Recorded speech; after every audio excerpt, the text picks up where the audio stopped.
Shalom, selamat malam para pemimpin, pekerja, dan jemaat yang mengikuti pelatihan daripada IDT, Intentional Discipleship Training. Kita berdoa supaya selama beberapa minggu yang sudah kita lewati, kita benar-benar mengalami kehadiran Tuhan dan firman Allah yang hidup, yang mengubah, mentransform hati kita from the inside out. Dan setiap kita sedang dalam sebuah journey untuk reordering our inner life. Dan saya percaya ini bukan cuma sekedar satu momen, tapi sepanjang kehidupan kita. Setidaknya dengan kita mengikuti IDT ini ada sebuah ignite in the spirit, enlightenment in the mind. Untuk kita, saudaraku, disadarkan, dimengerti, dan kita boleh sadar untuk reordering our inner life. Dan menjadi doa kita semua supaya pelajaran ini bukan cuma sekedar menjadi head knowledge atau teori, tapi benar-benar praktekkan. Ya, saya minta dengan kerendahan hati, praktekkan ini, intentionally, siapkan waktu, siapkan hati, dan make it happen. Karena setiap pelajaran ini adalah sebuah diamonds, ya, sebuah mutiara yang begitu berharga, yang untuk kita kunyah kembali, kita baca kembali, kita renungkan kembali, dan kita terapkan terus dan bagikan kepada banyak orang. Karena saya percaya semua orang mengalami pergumulan yang sama, yaitu pergumulan yang ada di dalam hatinya. Nah, hari ini kita akan belajar, khususnya pelajaran saudaraku dalam minggu yang ke-11, kita akan mempelajari the spirit of submission. Saudaraku, pelajaran ini begitu penting, yaitu kita akan mempelajari from self-centered to God-centered and to others-centered. Kita akan lihat structural framework-nya. Ini yang menjadi masalah, saudara, ya. Wanting our own right. Ya, jadi wanting our own right is one of the most prevalent diseases in man. Sebuah penyakit, sebuah kondisi, saudaraku, yang begitu hari-hari ini, di akhir zaman ini, di zaman now ini, yang begitu, saudaraku, menjadi sebuah centered, menjadi momok, yaitu mempertahankan hak kita, kemauan kita, atau ego kita. That is why we desperately need to return to the spiritual discipline of submission. Penting sekali buat kita menangkap prinsip ini untuk kita memiliki sebuah roh dan karakter penundukan diri.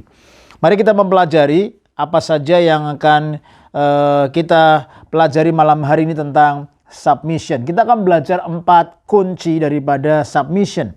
Yang pertama kita belajar di attitude of submission. Yang kedua kita belajar di arena of submission. Yang ketiga kita akan belajar di absence of submission. Dan yang keempat adalah the abuse of submission. Kita lihat yang pertama di attitude. Ya, catat itu attitude of submission. Saudara, bagaimana sikap hati tentang penundukan diri itu dimulai dari hati kita. Ya, attitude. Karena submission itu bicara tentang heart issues, ya, isu yang ada di hati yang tidak kelihatan, our inner man, our lenses untuk melihat otoritas, untuk melihat para pemimpin, sehingga akhirnya banyak orang sulit untuk memiliki attitude untuk submit karena lensa yang dia pakai dan sikap hatinya sudah menjadi negatif, saudara. Ya, mari kita perhatikan what is the true spirit of biblical submission. Ya, Markus 8 ayat 34. If any man would come after me, he must deny himself, take up his cross, and follow me.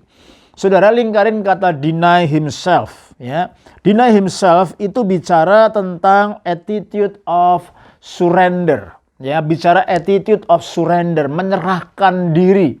Ya, deny yourself, no longer I who live. Ya, untuk kita menyangkal diri setiap hari.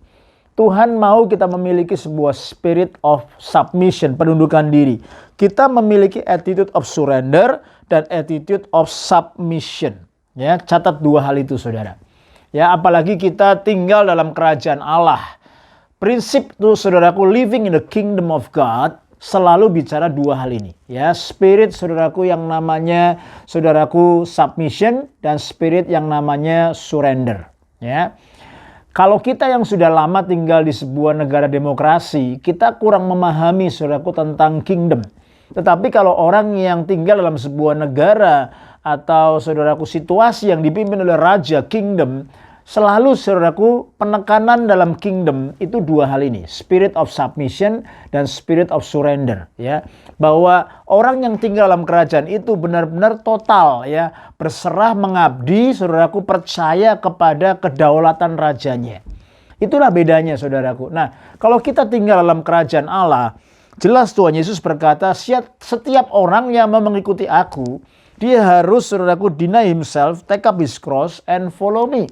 Sulit buat orang, bahkan murid Kristus, untuk mengikut Tuhan sungguh-sungguh kalau dia tidak mau menyangkal dirinya, tidak mau tunduk kepada kedaulatan Tuhan dan ketuhanan Yesus. Kita lihat Filipi 2 ayat yang ketiga. Do not nothing out of selfish ambition or vain conceit, but in humility consider others better than yourself. Each of you should look not only to your own interest, but also to the interest of others. Jelas sekali bahwa Alkitab mengajar kepada kita untuk kita tidak dipimpin oleh selfish ambition, ego. Ini yang menjadi masalah, saudara. Ya, banyak orang berantem, banyak suami istri berantem, banyak gereja berantem, bahkan politician berantem, company berantem, di mana-mana berantem, pemimpin-pemimpin negara berantem karena selfish ambition. Ego, saudaraku, yang memimpin dia. Ya, saya membaca sebuah berita, saudaraku, tahun 1986, ya, ada sebuah kecelakaan dua kapal besar yang collide, saudaraku, tabrakan, saudaraku, ya, akhirnya banyak orang meninggal karena sebenarnya, saudaraku, kedua nakodanya sama-sama sudah aware, menyadari bahwa ada kapal di depan dia. Tetapi saudaraku tidak, saudaraku, mau mengalah. Sampai satu titik dia mau menyala, sadar, saudaraku, sudah terlambat. Akhirnya terjadi crash dan saudaraku terjadi tabrakan dan mengakibatkan banyak orang yang meninggal karena ego. Ya, saya juga pernah, saudaraku, mendengar kabar bahwa ada mobil yang tabrakan, saudaraku, di sebuah jalan yang sempit karena keduanya tidak mau mengalah sehingga terjadi kecelakaan dan akibatnya fatal. Saudara, dikatakan kita harus saling rendah hati, menganggap yang lain lebih utama, ya, menganggap yang lain lebih penting daripada kita. Dan kita tidak hanya melihat kepentingan diri kita, tetapi juga kepentingan orang lain. Ini adalah kunci untuk kita humble, untuk kita submit, untuk kita belajar menganggap yang lain itu penting dan berharga. Saudara perhatikan, submission begins, ya, with the ability to deny ourselves, ya, the ability to put aside our interest for the sake of others, the freedom to forgo our rights so that others can have their rights met. Ini luar biasa, saudara, ya. Ketika kita memiliki sebuah freedom, kebebasan, bahwa kita tidak mempertahankan hak kita tidak mau memaksakan kemauan kita, tetapi saudaraku, kita menganggap yang lain lebih utama daripada kita, dan kita bisa sangkal diri kita belajar submit. Dan saya percaya itu adalah ciri daripada murid Kristus yang dewasa. Seorang hamba Tuhan bernama Richard Foster, dia menulis buku dalam Celebration of Discipline. For the first time, we can love people unconditionally. We have given up the right for them to return our love. No longer do we feel that we have to be treated in a certain way. We can rejoice with their successes. We feel genuine sorrow at their failures. It is of little consequence that our plans are frustrated if their plans succeed.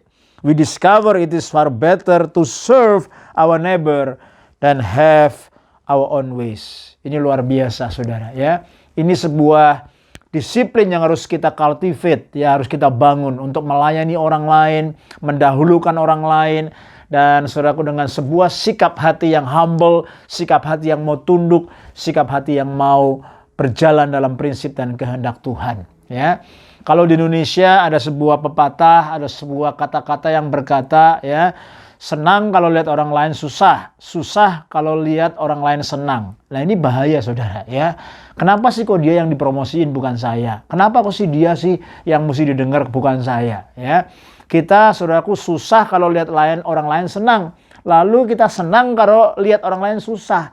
Nah ini bahaya saudara. Kita harusnya saudaraku bersuka bersama dengan orang yang bersuka. Alkitab berkata kita menangis bersama dengan orang yang menangis. Kita happy bersama dengan orang yang happy. Artinya saudaraku kita mau belajar sepenanggungan. Ya, kita mau belajar menganggap kondisi orang lain, pemikiran orang lain itu lebih penting. Ya, nah nanti kita akan belajar di poin yang lain. Oke. We are set free from the need to have our way all the time. Catat itu ya.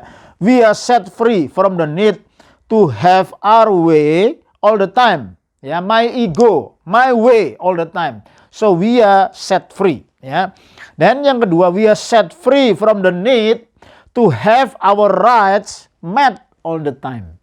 Orang yang dipimpin saudaraku dengan this is my right, I want to this, I want to have that, I want to. Saudara itu selalu bergerak dipimpin oleh ego dia. Nah orang yang seperti ini saudaraku dia akan memiliki banyak bondage, akan memiliki banyak konflik, akan memiliki saudaraku banyak penyesuaian di sana sini. Nah kita belajar when we are not set free, we fight over the smallest thing. Nah kalau kita nggak dibebaskan, kita akan sering kali konflik dan berantem, saudaraku tentang hal-hal yang kecil. Ya, not so much for principles, catat di situ, but more so for personal ego. Ya, bukan saudaraku untuk principles yang penting yang besar, tetapi sering kali kita fight and konflik di dalam saudaraku personal ego kita, preferences. Ya. I like it that way. I prefer that way. Itu selalu bicara ego, ya. Suami istri banyakkan konflik itu hal-hal kecil, ya. Masalah odol, masalah makanan, masalah lampu, masalah anak. Saudaraku ya masalah, kenapa lu nggak dengerin? Kenapa lu sikapnya gini? Kenapa lu ngomongnya nadanya tinggi? Saudara, semua hal-hal kecil ini akhirnya dibikin ribut, ya, menjadi besar karena kita, saudaraku, tidak hidup dan dipimpin oleh principles, tetapi dipimpin oleh personal ego. Itu sebabnya mari bedakan antara principle dengan preference. Ya, yang major kita put as a major, yang minor put as a minor. Jangan dibalik, saudara. Ya, itu sebabnya coba perhatikan what I am disagree with dengan suami, dengan istri, dengan pemimpin, dengan gembala, dengan manajer dan lain sebagainya. Apakah is it principle atau preference atau my ego? Kalau ini ego saya, ya sudah, saya mau belajar untuk saling menyesuaikan. Saya mau belajar untuk saya juga mendengarkan orang lain. Tetapi kalau prinsipal, let the principle lead. Ya, biarkan prinsip itu yang memimpin. Dan saya percaya Tuhan memberikan otoritas, Tuhan memberikan authority dengan sebuah maksud. Supaya prinsipnya, kehendaknya itu bisa dilaksanakan. Oke, kita lihat the discipline of submission. Ya, kalau kita belajar disiplin untuk penundukan diri, itu akan set us free from the need to over exaggerate an issue. Nah, banyak orang yang sering membesar-besarkan sebuah isu, ya. Ini selalu bicara, saudaraku, masalah over exaggerating. Karena saudaraku ketika egonya sudah terjamah, tersentuh dan egonya sudah menjadi offended karena ada offenses, selalu makanya fokusnya melihatnya kepada offenses, kesalahan demi kesalahan, sehingga egonya main dan bicara dan dia mau menang sendiri. Pikirannya, kemauannya harus didengar. Kalau sudah ketemu pemimpin, gembala, manajer, suami yang seperti itu, akan mudah sekali saudaraku konflik dan selalu akan ada side effect, ya, melukai orang, memecah belah sebuah organisasi, bahkan keluarga, bahkan bangsa, karena saudaraku sudah merasa offended, ya. Nah, orang yang seperti ini seringkali membesarkan masalah-masalah yang kecil menjadi besar sehingga akhirnya orang, saudaraku, sangat mudah sekali menghakimi dan menganggap orang lain bersalah. Itu sebabnya mari kita belajar untuk memiliki discipline of submission. Yang kedua adalah overindulgence in trivial things, ya. Overindulge in trivial things, saudara.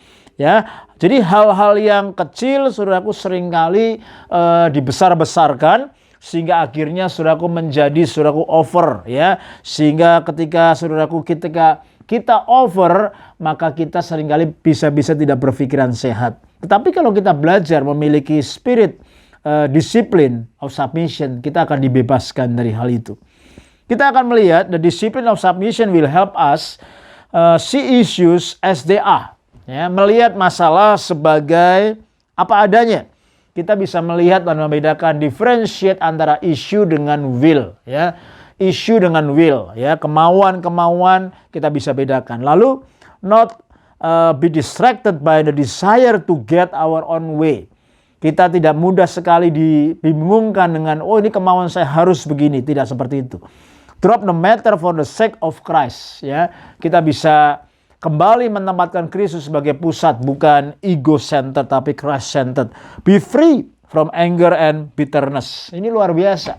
Ya, banyak orang tua, banyak pemimpin, bahkan manajer yang banyak dipenuhi dengan bitterness dan anger karena selalu mau memaksakan kemauannya, selalu memenang terus. Tetapi kalau kita belajar, maka kita akan dibebaskan dari hal itu. Now, at last, we are free to obey. Ya, Matius 5:4. Love your enemies and pray for those who persecute you. So, saudaraku, ketika kita bisa mendoakan para musuh kita, ya, bahkan kita bisa mendoakan dan mengasihi para musuh kita, itu artinya kita tidak bereaksi, tetapi kita berespon. Saudara harus bedakan antara reaksi dengan respon. Ya, ketika kita reaksi itu seringkali spontan, reaksi otomatis, kita bisa marah, kita bisa paksakan kehendak kita, tetapi akan ada side effect yang bisa melukai banyak orang dan membuat sebuah keutuhan, keharmonisan menjadi rusak. Tetapi kalau respon, itu kita sudah olah data, perbedaan, saudaraku, emosi kita sudah olah sehingga kita bisa punya respon yang benar. Ingat, Tuhan Yesus tidak pernah bereaksi, dia selalu berespon dengan benar. Respon bisa marah, tetapi marahnya marah yang kudus, marah yang perlu pada waktu yang tepat untuk tujuan yang tepat. Itulah Tuhan Yesus, ya. Sehingga banyak dari kita seringkali bereaksi, kita perlu belajar untuk berespon dengan lebih baik seperti Tuhan Yesus, ya. Tuhan Yesus bilang untuk kita bisa mengasihi bahkan mendoakan musuh-musuh kita. Ya, artinya kita perlu berespon dengan baik. Lalu Matius 5:39, if anyone strikes you in the right cheek, give them your left as well. Wah, luar biasa. Ya, banyak hal yang seringkali kita ngerasa, wah saya nggak adil nih diperlakukan begini, kita mau membalas. Tetapi Tuhan Yesus mengajarkan kepada kita untuk kita justru, saudaraku, memberikan, saudaraku, hal-hal yang tidak pernah kita pikirkan. Tuhan lagi berbicara kepada kondisi hati kita. Ultimately, submission cannot be demanded or commanded. That's true. Ya, kita nggak bisa, saudaraku, memerintahkan saudaraku untuk kau submit. Ya, tetapi sebenarnya, saudaraku, it must be freely given under the spiritual discipline of submission. Ya, jadi sebenarnya Tuhan memberikan sebuah pilihan. Apakah kita mau memilih untuk kita benar-benar membawa, saudaraku, sebuah spiritual of submission dengan kita belajar disiplin. Ingat ini, if you only submit to what you like, it is no longer submission, ya, but self-worship, ya, penyembahan kepada diri sendiri, and that is idolatry. Itu adalah penyembahan berhala. Hati-hati, saudara. Ya, saya ketemu sama banyak orang yang tidak bisa tunduk. Ya, kalau suami model begini, mana bisa saya tunduk? Terus saya tanya, kamu tunduknya seperti apa? Ya kalau suami saya baik, kasih saya uang dan lain sebagainya. Mana bisa pendeta model begini saya tunduk? Kenapa? Ya habis pendetanya gini-gini, gak seperti semaunya saya. Mana bisa tunduk sama pemerintah model begini-begini? Saudara, semuanya kalau dibalikan kepada kemauan kita, ya, maka akan menjadi, saudaraku, self-worship. Ya, semuanya harus seperti maunya kita. Dan itu harus menjadi fulfill. Itu sebenarnya adalah idolatry dan itu berbahaya sekali. Itu sebabnya hari-hari ini, apalagi kalau kita tinggal di Australia, saya sudah, saudaraku, puluhan tahun tinggal di Australia.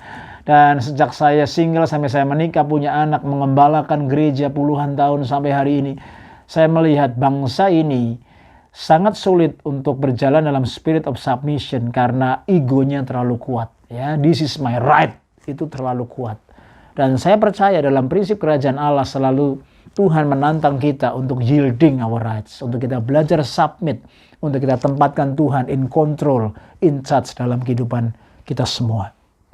Oke, yang kedua sekarang kita belajar di arena of submission, ya, atau di areas ya, area atau arena of submission. Kita akan lihat beberapa area.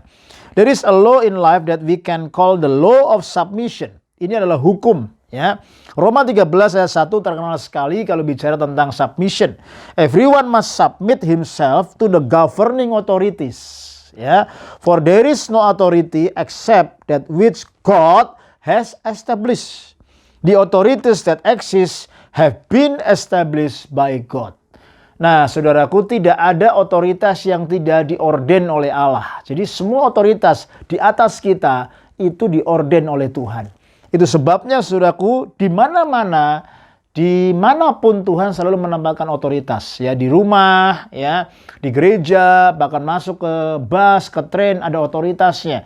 Kita masuk ke pesawat, ke airport, saudaraku, kerja, saudaraku di spot field, saudaraku di mission field, saudaraku di marketplace, di mana-mana selalu ada otoritas di situ. Itu sebabnya Tuhan yang orden. Tuhan tidak terlihat, tetapi Tuhan orden otoritas yang terlihat di depan saudara untuk menguji hati kita apakah saudara memiliki spirit of submission atau tidak. Kita lihat sebuah tabel, ya, sebuah tabel yang sudah kita siapkan, saudaraku, untuk kita melihat ada 5 area yang berbeda untuk kita belajar latih disiplin of submission. Yang pertama adalah creation. Ya, we are to submit to God. Kita adalah creation, kita diciptakan. God is the creator. Kita mau belajar tunduk kepada Allah sebagai pencipta kita. Ya, Filipi 2 ayat 9 sampai yang ke-11. Lalu di area family, keluarga, ya, wife, istri-istri to submit to husband, ya. Lalu husband to love wife, children to obey and honor parents. Ya, ini ayatnya luar biasa. Ya, Efesus 5 22 sampai 28. Lalu society, ya, people to submit to government. Ya, jadi masyarakatnya tunduk kepada pemerintah, dan employees to obey and submit to employers. Ya, ini ada beberapa ayat juga. Lalu area gereja, church, leaders to serve members' need. Jadi para pemimpin gembala itu harus melayani kebutuhan jemaat, ya. Lalu members jemaat to submit to leaders' authority. Ya, ada ayat-ayatnya juga. Nah, kalau kita lihat dari family, society, dan church, itu adalah mutual submission. Ya, jadi saudaraku saling menundukkan diri sehingga nggak bisa otoriter. Ya, hati-hati saudara. Ada banyak orang, saudaraku, yang hari ini terjebak menjadi otoriter karena merasa memiliki power. Tetapi sebenarnya kalau kita lihat ayat demi ayat, di dalam konteks family, society, bahkan gereja, ya, itu harus ada yang namanya mutual submission. Ya, jadi gereja memiliki gembala, pendeta, memiliki leaders, jemaat, ya. Antara gembala dengan jemaat itu harus sama-sama mutual submission, ya, saling mengasihi, saling menghormati, saling melayani. Suami istri, orang tua, anak-anak juga saling melayani, saling mengisi, saling menghormati. Pemerintah, ya, dengan masyarakatnya, bos, manajer dengan stafnya saling menghargai, saling mengisi. Nah, kalau ini dipraktekkan luar biasa sekali, ya. Lalu sebagai manusia, as a humanity, we submit to the needs of the poor and needy. Ya, kita melayani kebutuhan-kebutuhan daripada orang-orang yang miskin dan membutuhkan. Kita akan belajar satu demi satu detailnya sekarang. Ya, oke, kita lihat creation. Filipi 2 ayat 9 sampai yang ke-11. Therefore God exalted him to the highest place and gave him the name that is above every name, that at the name of Jesus every knee should bow, in heaven and on earth and under the earth, and every tongue confess that Jesus Christ is Lord, to the glory of God the Father.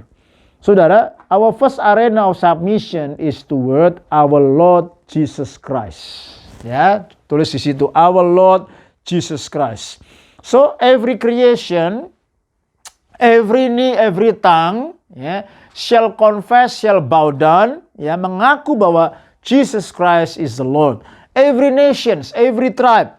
Ya, itu sebabnya saudara, we take time to submit to God by being yielded and still before Him daily. Praktekkan silence and solitude, Praktekkan saudaraku kita absolute surrender, yield our rights before God. Because He is our creator. Because He is our Lord. Because He is our great Father.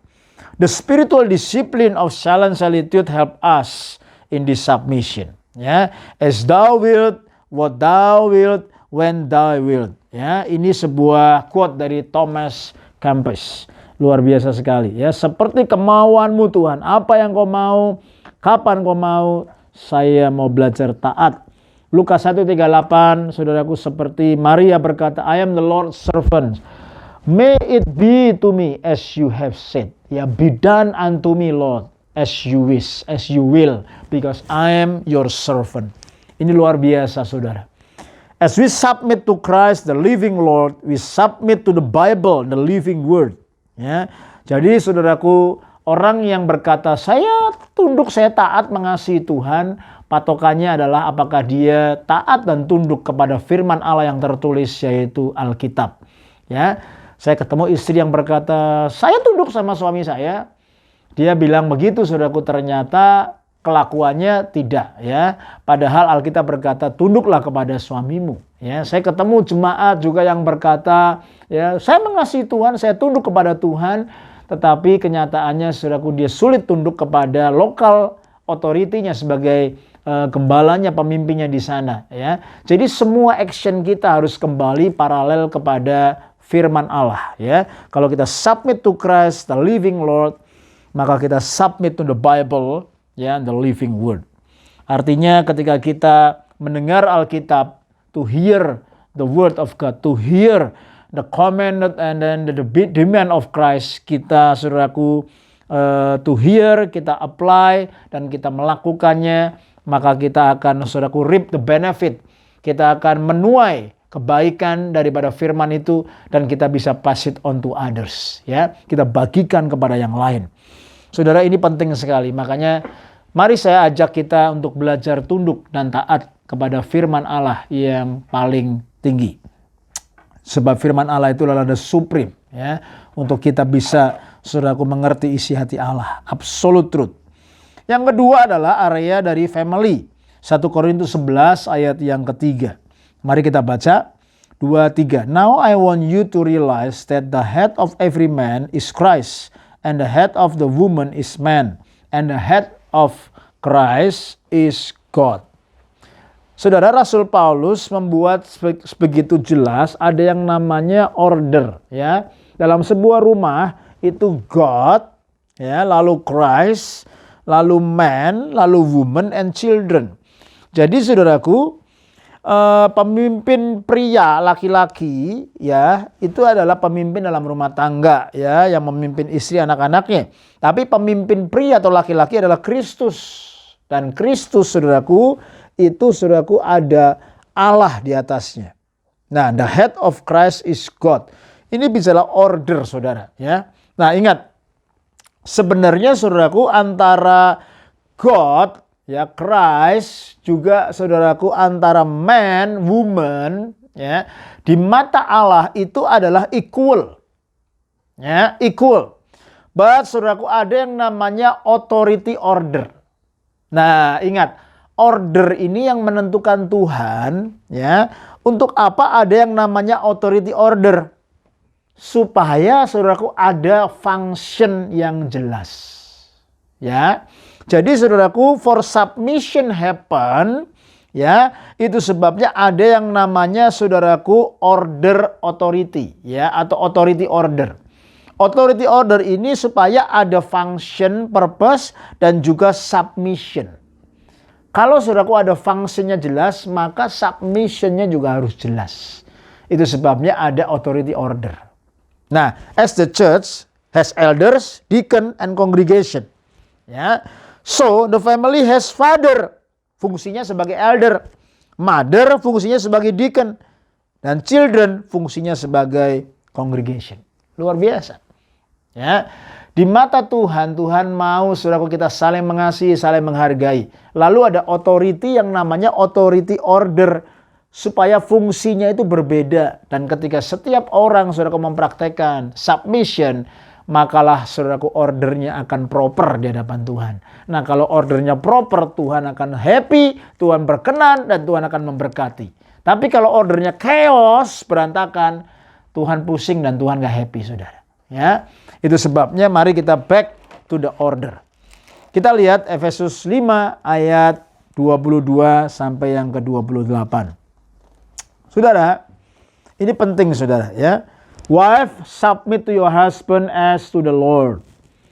For the husband as the head of the wife, as Christ is the head of the church, his body, of which he is the Savior. Now as the church submit to Christ, so also wives should submit to their husband in everything. Ya. Husbands, love your wives just as Christ loved the church and gave himself up for her to make her holy, cleansing her by the washing with water through the word, and to present her to himself as a radiant church, without stain or wrinkle or any other blemish, but holy and blameless. In the same way, husbands ought to love their wives as their own bodies. He who loves his wife loves himself. Ini luar biasa. Ini adalah perintah untuk saudaraku suami istri berfungsi dengan baik. Ya. Untuk saudaraku suami istri berfungsi dengan baik. Wife itu dikatakan untuk submit. Ternyata naturally buat istri-istri sulit untuk tunduk kepada suaminya. Ya, tetapi wife itu naturally love.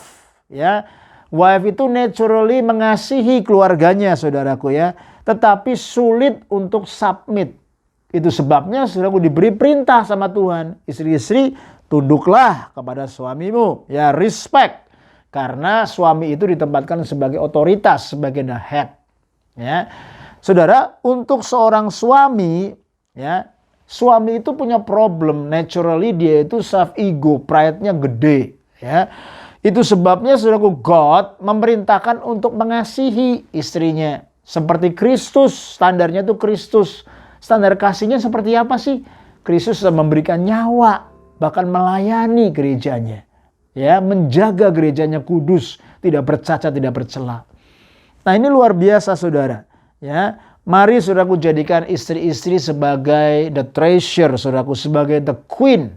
Ya, if you treat your wife as the queen, maka she gonna treat you as the king. Ya, dan saya percaya ketika saudaraku istri-istri dilayani, dikasihi, dihormati dengan baik oleh suami-suami, maka suami akan menerima respect, ya, menerima keberhargaan dari suaminya, dari istrinya, dan saudaraku suami-suami akan juga berbahagia dan diberkati. Oke, Efesus 6 ayat 1 sampai 3 sekarang kita lihat. Children, obey your parents in the Lord, for this is right. Honor your father and mother, which is the first commandment with a promise, that it may go well with you and that you may enjoy long life on the earth. So, saudaraku, ini perintah buat anak-anak untuk kita menghormati orang tua kita. Ya, ingat 10 hukum perintah Allah. Perintah ini, saudaraku, hanya satu-satunya perintah yang disertai janji, supaya engkau akan panjang umurmu dan berbahagia di bumi ini. Ya. Saudara, ketika kita praktekkan ini di rumah, ingat kita harus saudaraku mempraktekkan ini dengan mutual submission. Ya, jadi nggak bisa menuntut terlebih dahulu, tapi sama-sama, saudaraku ya, kita mau melakukannya. Oke, saudara, kita lihat Filipi 2 ayat 4. Let each of you look not only to his own interest, but also to the interest of others. Jadi ketika kita mempraktekkan, kita mengasihi orang lain, kita menghormati orang lain, maka kita sedang, saudaraku, we learn to take time, ya, to submit to other people need. Ya, kita menghargai kebutuhan orang lain, kita listen, kita share, kita care, kita empati, saudara ya. Nah, ini luar biasa. Hari-hari ini gereja, keluarga, saudaraku, kita perlu kembali untuk saling menundukkan diri, ya, submit to one another. Nah, saudaraku, kalau kita lihat jujur, saudaraku, dari kebutuhan keluarga ada banyak istri yang sulit untuk tunduk kepada suami hari-hari ini. Ya, apalagi konteks di Australia, istri-istri juga bekerja, ya, suami-suami bekerja, istri juga bekerja. In some cases bahkan kita menemukan gaji daripada istri lebih tinggi daripada gaji suaminya.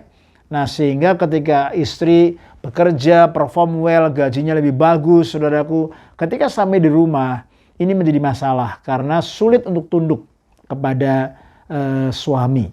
Kita perlu benar-benar, saudaraku, menjaga hati dan sikap supaya ketika ada di rumah, lihat ada ordernya, ada spiritually authority order untuk kita, saudaraku, bisa berfungsi dengan baik. Saudara, kita akan lihat biasanya, saudaraku, para wanita itu mengharapkan pria-pria suami-suami itu, saudaraku, ya, memiliki 4 hal ini. Ya, yang pertama adalah maturity. Maturity itu bicara responsibility. Ya, karena kedewasaan itu tidak diukur dari umur, tetapi dari penerimaan akan tanggung jawab. Ya, ada pria, saudaraku, yang tidak dewasa, umurnya sudah 40 pun karena dia tidak mau ambil tanggung jawab, dia nggak pernah dewasa. Tetapi saya ketemu sama pria yang umur 19 tapi dia ambil tanggung jawab, dia menjadi dewasa.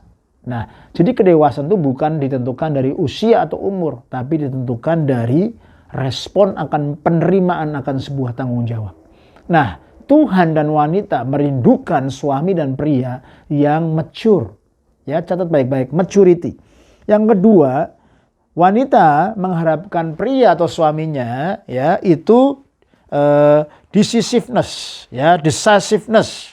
Artinya pria yang decisiveness, membuat sebuah make decision, ya. Para wanita tuh gregetan kalau lihat suami itu nggak bisa ngambil keputusan. Ya, terserah kamu deh, nggak bisa. Pria pemimpin itu harus decisive, ya, mengambil keputusan. Nggak apa-apa kalau ngambil keputusannya salah pun is okay. Ya, kita belajar, kita grow dan kita mau menjadi mature ketika kita mengambil keputusan. Yang ketiga adalah konsistensi. Nah, wanita mengharapkan sebuah konsistensi dari pria. Ya, artinya you keep your word, apa yang kau janji you lakukan, ya. Itu penting. Lalu yang keempat adalah strength, ya. Strength itu bicara stamina, ya, bicara, saudaraku, leadership, courage, saudaraku, ya, strength, kekuatan, endurance hari-hari ini dibutuhkan. Nah, saya percaya itu adalah kerinduan daripada wanita-wanita, ya. Saya nggak tahu bagaimana dengan wanita POH, apakah betul? Oke. Nah, saudara, saya percaya gini, itu adalah ekspektasi daripada wanita-wanita, bahkan Tuhan yang mengharapkan para suami juga bangkit menjadi pria yang dewasa, pria yang kuat, pria, saudaraku, yang konsisten, pria yang decisive, dan pria, saudaraku, yang tidak egosentris, tidak arogan, tetapi pria yang melayani, pria yang bertumbuh dalam karakter ilahi. Ya, katakan amin. Sekarang yang ketiga, ya, society. Saudara, society 1 Petrus 2, 13-14. Submit yourself for the Lord's sake to every authority instituted among men, whether to the king as the supreme authority or to governors who are sent by him to punish those who do wrong and to commend those who do right. Artinya, saudara, Tuhan mau kita submit, ya, kepada, saudaraku, segala otoritas di atas kita, ya. Dan juga Efesus 6 ayat 5-9 dikatakan, ya, slave, obey your earthly masters with respect and fear and with sincerity of heart, just as you would obey Christ. Ya, obey them not only to win their favor when their eye is on you, but like slave of Christ, doing the will of God from your heart. Ini luar biasa, saudara. Jadi kita dianjurkan untuk hormat kepada bos kita, manajer kita, pemimpin-pemimpin kita, ya, bukan hanya ketika dia ada melihat kita, tetapi seperti kita lakukan untuk Tuhan. Ya. Jadi, saudaraku, di dalam konteks Efesus 6 ayat 5-9 ini, Paul deals mainly with our attitudes, ya, sikap hati toward those we work with. Ya, he focus in our relationship both with our subordinates and our superiors, as with husband and wives. Paul deals more with our responsibility rather than our rights. Jadi, saudaraku, benar kita menjaga hati kita, menjaga tanggung jawab kita dan karakter kita, dan Tuhan mau kita benar-benar memiliki sebuah attitude yang mau humble, saling submit, saling melayani, dan saling mengisi. Kita lihat responsibility of employee. Ya, to those who work for others, ya, buat orang-orang yang bekerja buat orang lain, engkau yang bekerja di marketplace atau ya sebagai hamba atau budak di dalam konteks yang Rasul Paulus tulis pada zaman itu. Yang pertama adalah sincere obedience. Ya, catat di situ sincere obedience. Ayat 5 sampai yang ke-6. Slave, obey your earthly master with respect and fear, with sincerity of heart, just as you would obey Christ. Artinya saudaraku, sincere obedience itu adalah sebuah ketaatan yang tulus, ya, yang tidak berpura-pura, tidak munafik, tidak pakai topeng. Ya, kalau saudara bekerja, saudara punya manajer, punya bos, ya, saudara mau belajar taat dengan tulus. Be obedient unless asked to do something immoral or dishonest. God wants obedience that flow out of respect and honor. Ya, jadi saudaraku ingat, ketaatan itu kita perlu lakukan sejauh pemimpin kita itu menyuruh kita di dalam koridor sesuai dengan firman Allah. Kalau di luar koridor firman Allah, misalnya melakukan kebohongan, tidak jujur, bahkan immoral, kita punya right untuk menolak untuk tidak taat. Ya, tetapi ketika kita pun memilih menolak untuk tidak taat, tetap kita mau belajar submit. Ya. Paul is talking here about obedience just on the outside, but also on the inside. It is not just action, but attitude. Jadi saudaraku, penting untuk obedient itu saudaraku bicara juga mengenai sikap hati, ya, antara submission dan obedient. Kita perlu saudaraku bermain cantik di sini. Sebenarnya submission bicara sikap hati, ya, obedient itu bicara saudaraku tindakan kita yang kelihatan. Yang kedua adalah wholehearted service. Catat itu, ya. Ayat 7 sampai yang ke-8. Serve wholeheartedly as if you were serving the Lord, not man, because you know that the Lord will reward everyone for whatever good he does, whether he is slave or free. Ya, wholehearted artinya saudaraku, ya, mind to work or will to work. Ya, jadi bersungguh hati, ya, melakukan melayani, melakukan pekerjaan itu dengan kesungguhan hati. Mind to work, will to work. This speak of rendering your work willingly as unto the Lord. Jadi seperti untuk Tuhan, Tuhan itu menjadi centered, Tuhan itu menjadi fokus ketika engkau bekerja. Manajermu ada atau tidak, ya, tetapi kita melakukannya seperti untuk Tuhan. Have you ever wondered how Jesus would have served tables, pump petrol, sell insurance, or manage a business? Christ would have done his work morally, respectfully, and excellently. That's the spirit of excellence. Why we do this? Catat, because God is watching over you. Ya, Tuhan melihat kita dan Tuhan menilai setiap kita. Ayat ke-8 dikatakan, the Lord will reward everyone for whatever good he does, whether he is slave or free. Ya, ingat, upah itu datang dari Tuhan. Dan ketika Tuhan memberikan kita upah, karena Tuhan menghargai apa yang kita kerjakan. So, the new attitude as a result of spirit of submission, attitude kita harusnya berkata begini, I am now employed by the Lord. Ya, God is my rewarder. So, God is my truly master, God is my rewarder, God is the source of everything in my life. Ketika Tuhan memberikan pekerjaan, Tuhan memberikan pemimpin, siapapun pemimpin di atas kita, kita mau tunduk, kita mau melayani seperti untuk Tuhan dengan ketaatan, ketulusan, dan juga hati yang mau melayani sepenuhnya. Oke, saudara, bagaimana sekarang responsibility saudaraku dari employers? In the Roman Greek word pada waktu itu, slave owners have total rights but no responsibility at all over their slave. Slave have no rights and master have no responsibility. This is a radical thought. Luar biasa memang. Ya. Dari sini saudaraku kita mempelajari bahwa pada waktu itu para hamba tidak memiliki hak. Ya, pada zaman Paulus menulis surat ini. Ketika seorang budak dibeli sama tuan, hamba budak itu nggak punya hak lagi. Tapi dia memiliki sebuah tanggung jawab yang harus dikerjakan, melakukan tuannya mau. Ya, itu sebabnya saudaraku penting untuk kita menyadari di sini.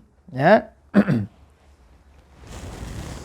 Oke, kita lihat saudaraku, yang pertama adalah power of God. Ya, catat di situ power of God. There is a supreme boss over all of us.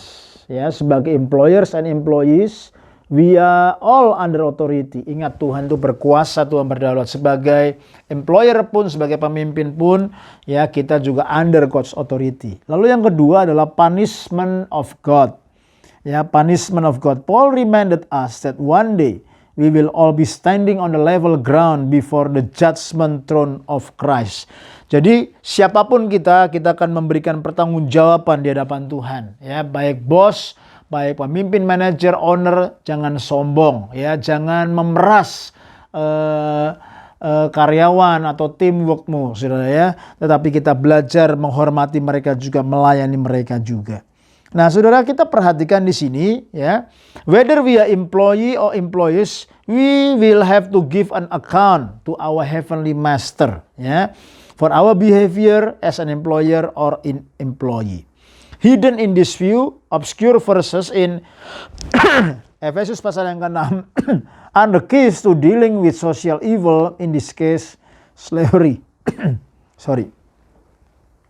Saudara, notice that the church did not immediately start a rebellion atau revolution or a protest because Jesus did not come for a political reform but spiritual redemption. Ya, nggak perlu, saudara ya, untuk kita akhirnya melakukan hal-hal yang nggak penting.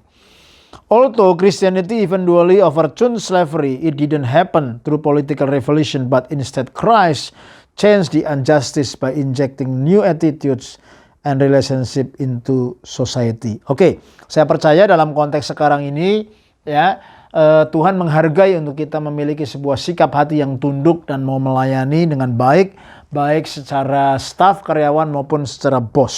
Nah, kalau kita melihat di sini, saudaraku, dulu Paulus menganggap, saudaraku, bahwa slave and master itu harusnya bisa duduk dalam kursi yang sama.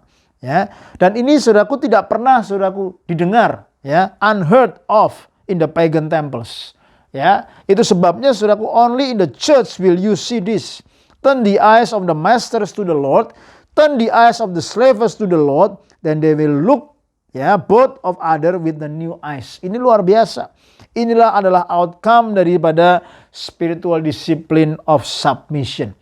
Jadi Rasul Paulus dengan tegas menulis dan mengajak kepada jemaat di Efesus pada waktu itu untuk saling, ya, mutual, saudaraku, saling menghormati, mutual submission.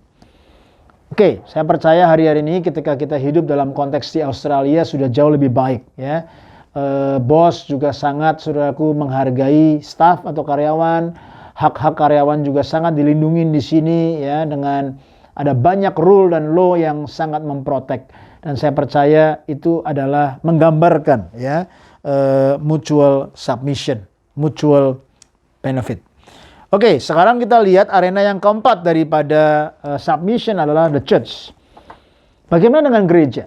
Is there a limit to submission? Is obedience unconditional? What if the authority over me is making some bad decisions? What if I am asked to do something wrong? Where do I draw the line? Mari lihat Ibrani 13 ayat 17. Obey your leaders and submit to their authority. Ya, they keep watch over you as men who must give an account. Obey them so that their work will be a joy, not a burden. For that would be of no advantage to you. Nah, dikatakan gini, saudara, obey your leaders. Ya, lingkarin kata obey. Lalu submit to their authority, ya, lingkarin kata submit. Jadi di sini penting sekali, saudara, ya. Kita sebagai pemimpin dikatakan di sini, ya, menjaga dan melindungi saudara and give an account. Ya, artinya ada accountability before God.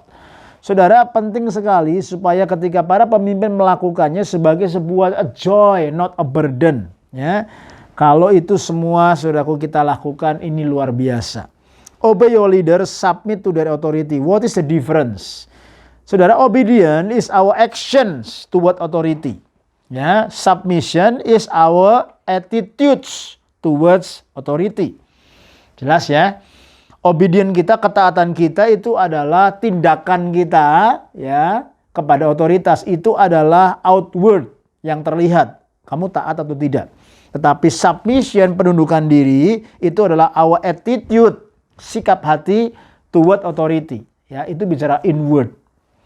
Jadi saudaraku, submission, penundukan diri itu bicara sikap hati, tetapi ketaatan itu bicara saudaraku sebuah tindakan. Ya. One can obey without submitting and submit without obeying. Jadi kita harus saudaraku melakukan ini. Ya, dua-duanya.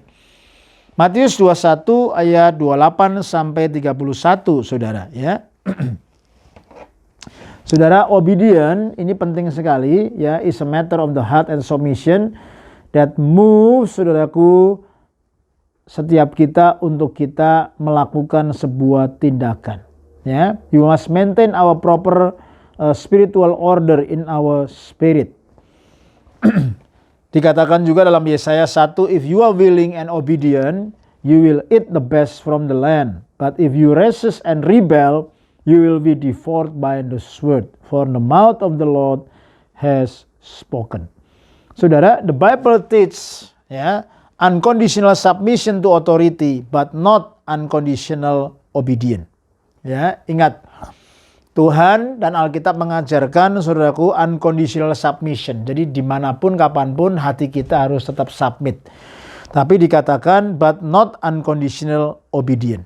Ya, kita nggak bisa saudaraku taat yang buta. Ya, ketaatan kita harus kembali kepada firman Tuhan. Ya, lihat 1 Petrus 2 ayat 13-14.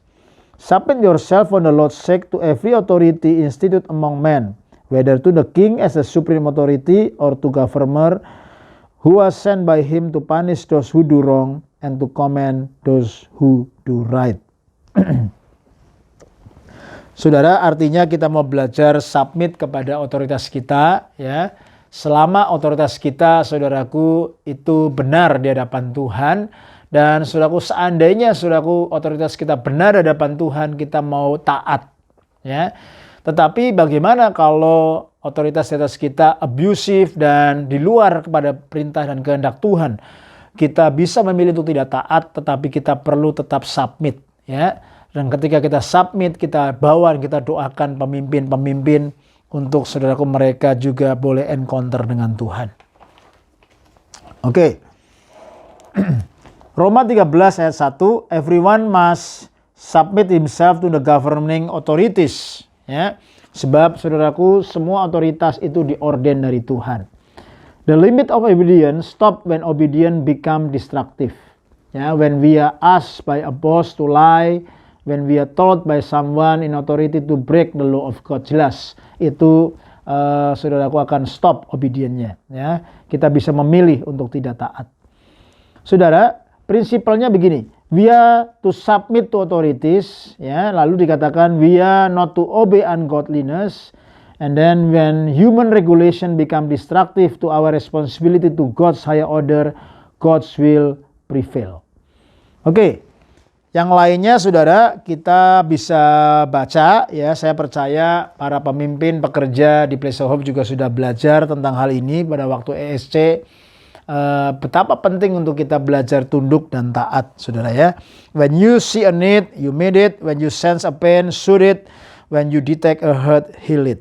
Ya, saudara, kita percaya para pemimpin yang ditetapkan Tuhan itu datang dari Tuhan. Ya, saya ada di Sydney juga bukan karena kemauan saya, tapi pemimpin yang meminta, mendoakan dan menempatkan saya. Dan saya percaya ketika saya berjalan dalam otoritas, saya berjalan dalam kehendak Tuhan, kita belajar saudaraku untuk tidak otoriter, tetapi kita belajar untuk melayani, mengasihi, mendoakan. Dan kalau saudara semua belajar tunduk dan taat, saudara juga akan diberkati ya. Dan saya percaya saudara-saudara semua para pemimpin pekerja adalah orang-orang yang belajar tunduk dan taat. Oke. Yang kelima adalah area saudaraku poor and needy. Oke. Yakobus 1:27, religion that God our Father accept as pure and faultless is this, to look after orphans and widows in their distress and to keep oneself from being polluted by the world. Jadi kita melayani para janda dan para orang-orang yang miskin dengan apa? Giving, serving, caring, identifying with those who are widows and orphans. Jadi untuk anak-anak yatim, janda-janda, ya, kita melayani mereka, kita memberi dan kita memperhatikan mereka. Ya, dan saya percaya ketika kita saudaraku making life better, maka Tuhan akan terus menguatkan dan menuntun setiap kita. Sekarang yang ketiga, the absence of submission. Ya, the absence of submission. Saudara, kita lihat kalau tidak ada submission, apa yang terjadi?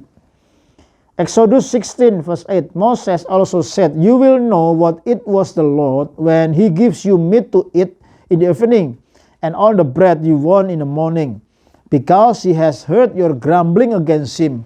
Who are we? You are not grumbling against us, but against the Lord. Nah, saudara, ya, jadi kalau kita nggak tunduk sama pemimpin kita, ya, kita nggak submit kepada pemimpin kita, sebenarnya kita tuh sedang menentang Tuhan. Ya, kita sedang against the Lord. We must therefore have enough trust in God. Ya, kita harus percaya sama Tuhan. Learn to submit and obey our God appointed authority. Ya, pemimpin yang Tuhan taruh dalam hidup kita, without playing junior Holy Spirit and questioning their every move. Ya, if they make the wrong decision, not ungodly decision, and we obey them and end up wrong, they will be held accountable before God. Tuhan sendiri yang akan menuntut. Kalau ada pemimpin-pemimpin yang bodoh atau ceroboh bahkan jahat. Oke? Oke, kita lihat yang berikutnya. What happened when we resist God's given authority? Ya. Saudara, Roma 13 tadi kita sudah baca.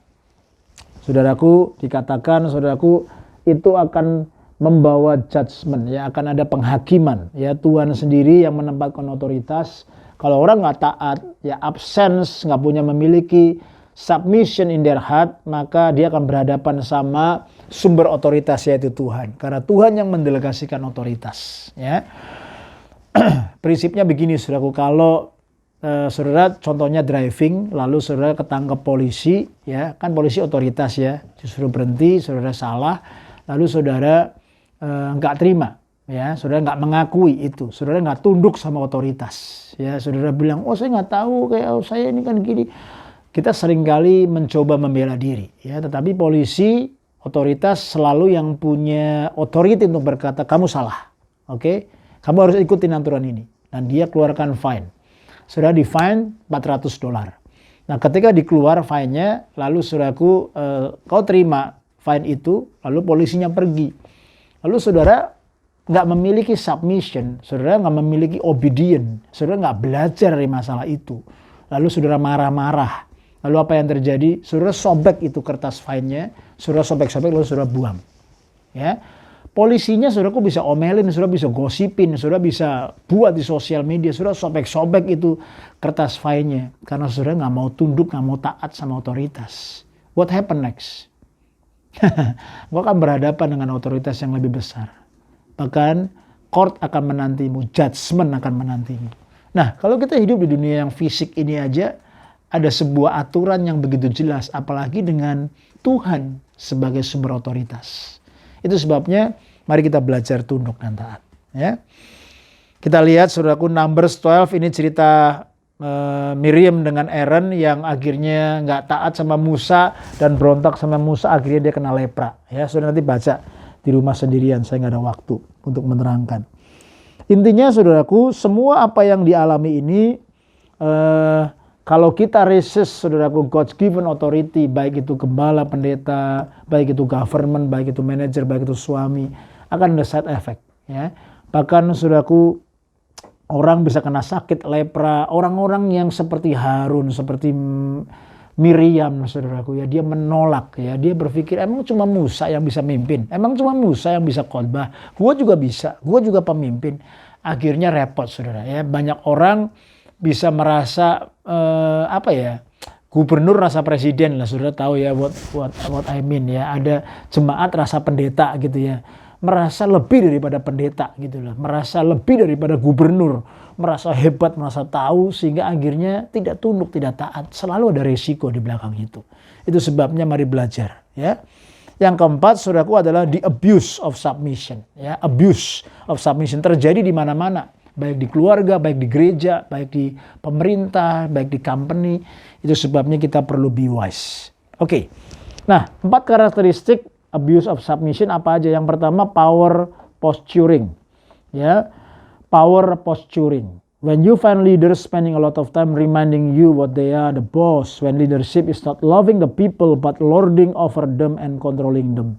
The catchphrase is touch not the anointed because I am the pastor. Ini bahaya. Jangan jama orang yang diurapi Tuhan. Saya adalah pastor, saya adalah pemimpin. Itu kalau diingatkan terus-menerus, saudara ya,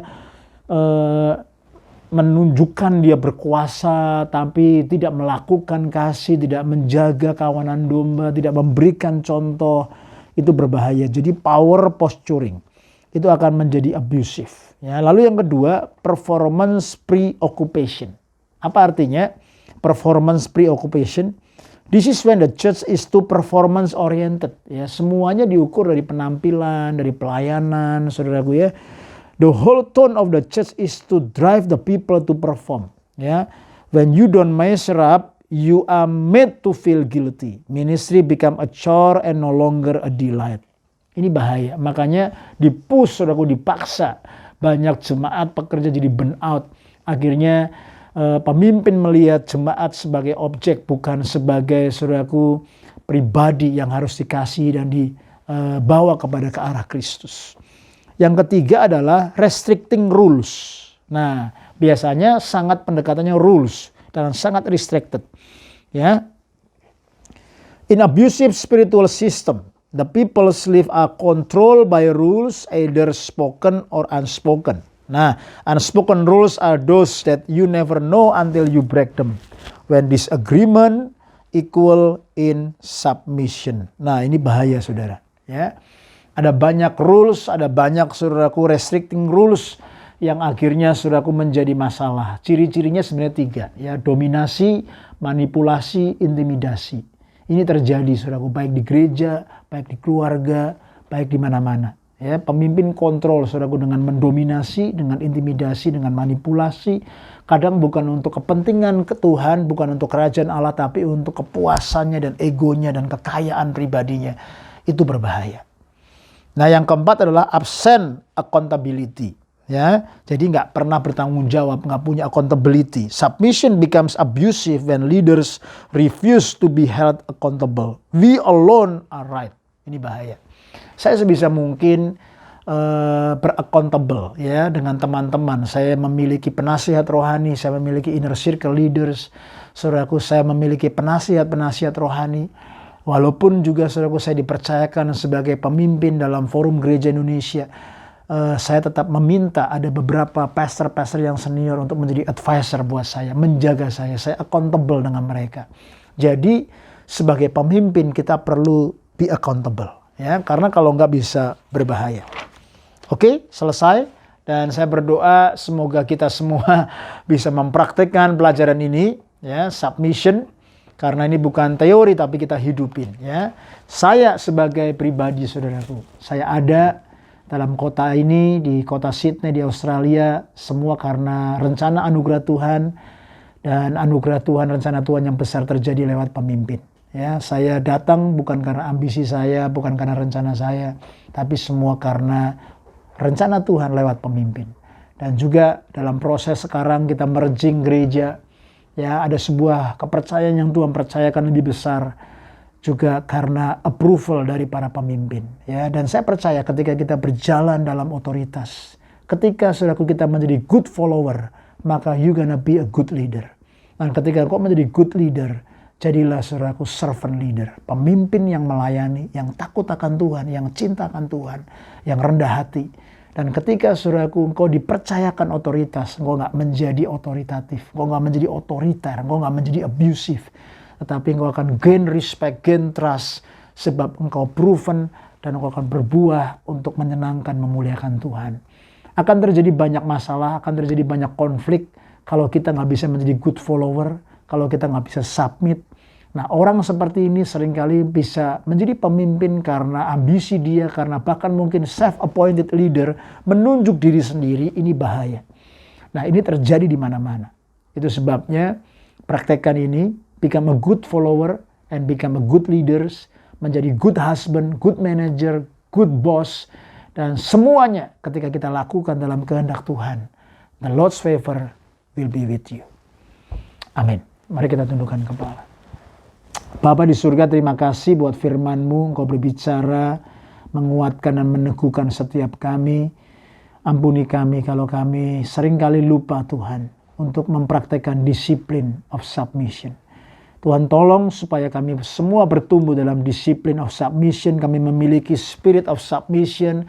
Kami mau belajar tunduk dan pada akhirnya sikap hati kami, our inner life, itu rested dan percaya bahwa semua otoritas yang Tuhan beri di atas kami itu datang daripada Tuhan. Sehingga akhirnya kami mau secara outward, kami mau action in our obedience. Kami mau belajar taat selama para pemimpin kami ada dalam koridor firman Allah. Mereka layak untuk menerima ketaatan kami. Dan ketika kami belajar taat, kami belajar deny ourselves. Kami mau belajar pikul salib kami. Bahkan kadang-kadang Tuhan untuk mentaati Tuhan pun. Seringkali perintah Tuhan seems unreasonable. Oh Tuhan, seringkali firman-Mu Tuhan, seringkali membuat kami gak comfortable. Tuhan seringkali bahkan impossible. Tetapi semua itu menolong kami untuk kami berkata, it's not about me, but it's all about you. Ketika kami taat, kami melihat mujizat. Ketika kami tunduk, kami melihat favor Tuhan. Dan kami percaya it's not about us. We want to deny ourselves. We want to pick up our cross and we want to follow you wholeheartedly because you are the King. In the kingdom of God, there is always two spirits. Spirit of obedience, spirit of submission, and spirit of surrender. Karena kami percaya Tuhan, Engkau tolong kami gereja-Mu untuk menemukan dan menghidupi itu. In Jesus' name we pray. Amen.